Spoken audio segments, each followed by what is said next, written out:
10 محرم کو یونس علیہ الصلوۃ والسلام مچھلی کے پیٹ سے باہر نکلے، اور پھر سب سے عظیم جو واقعہ ہوا، اس نے انسانی تاریخ میرے پاس الفاظ نہیں کہ میں اس کو کیسے بیان کروں، بہرحال میرے احساسات اور جذبات کو الفاظ تعبیر دینے سے عاجز ہیں، معافی مانگ رہے ہیں۔ 10 محرم میں شہادت حسین نے پھر اس کو وہاں تک پہنچا دیا، اس کے جمال کو، اس کے کمال کو، اس کے حسن کو، کہ باقی سارے قصے اس کے مقابلے میں چھوٹے ہو گئے، اور یہ قصہ بہت آگے چلا گیا۔ یہ چھری سب سے پہلے چلی حضرت اسماعیل علیہ السلام پر، لیکن اس چھری سے انہیں نکالا گیا، بچایا گیا۔ پھر یہ چھری چلی جناب حضرت عبداللہ پر، آپ کے والد ماجد، لیکن ان کو اس چھری سے نکالا گیا، بچایا گیا۔ یہ چھری مقدر تھی حسین کی گردن پہ چلنے کے لیے، اور پھر 61 ہجری 10 محرم جمعے کے دن یہ چھری حسین کی گردن پر چلی، اور صرف ان پر نہیں، ان کے ساتھ اور ان کے 72 جان نثار اور 16 اہل البیت، جن کے گردنوں پہ یہ چھری چلی، اور ان کے سر کٹ کر نیزوں پر چڑھے، بازاروں میں پھرائے گئے، اور جناب حضرت امام حسین علی مقام کا سر مبارک ابن زیاد مردود کے سامنے لایا گیا۔ اس کے ہاتھ میں چھڑی تھی، تو اس نے ایسے آپ کے ہونٹوں پہ ماری، ایسے کر کے 2-3 دفعہ۔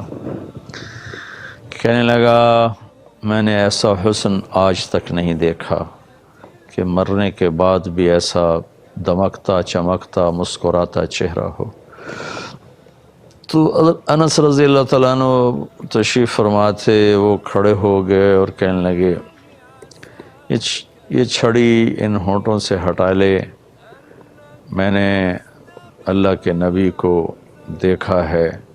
ان ہونٹوں کو چومتے ہوئے میں نے اللہ کے نبی کو دیکھا ہے، ان ہونٹوں پہ اللہ کے نبی کے ہونٹ لگے ہیں، میں نے دیکھا ہے۔ ہاں، یہ اس واقعہ نے اس دن کو بہت بلند کر دیا، بہت اونچا کر دیا، اور آگے بھی ایک بہت بڑا دن آنے والا ہے، الحاقۃ ما الحاقۃ وما ادراک ما الحاقۃ، اور القارعۃ ما القارعۃ وما ادراک ما القارعۃ، اور هل اتاک حدیث الغاشیہ، وفإذا جاءت الطامة الكبرى، وفإذا جاءت الصاخة، وفإذا نفخ في الصور نفخة واحدة،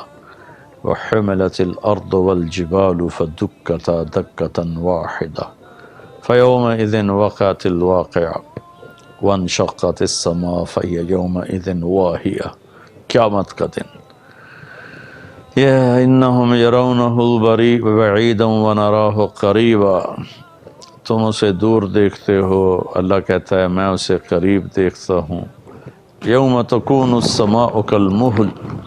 وتکون الجبال کالعہن، آسمان تلچھٹ بن جائے گا، ریزہ ریزہ ہو جائے گا، پہاڑ روئی کے گالوں کی طرح ہو جائیں گے۔ 10 محرم کے لیے ایک بہت بڑا واقعہ بچا کے رکھا گیا ہے، جمعہ کے دن 10 محرم کو قیامت قائم ہوگی۔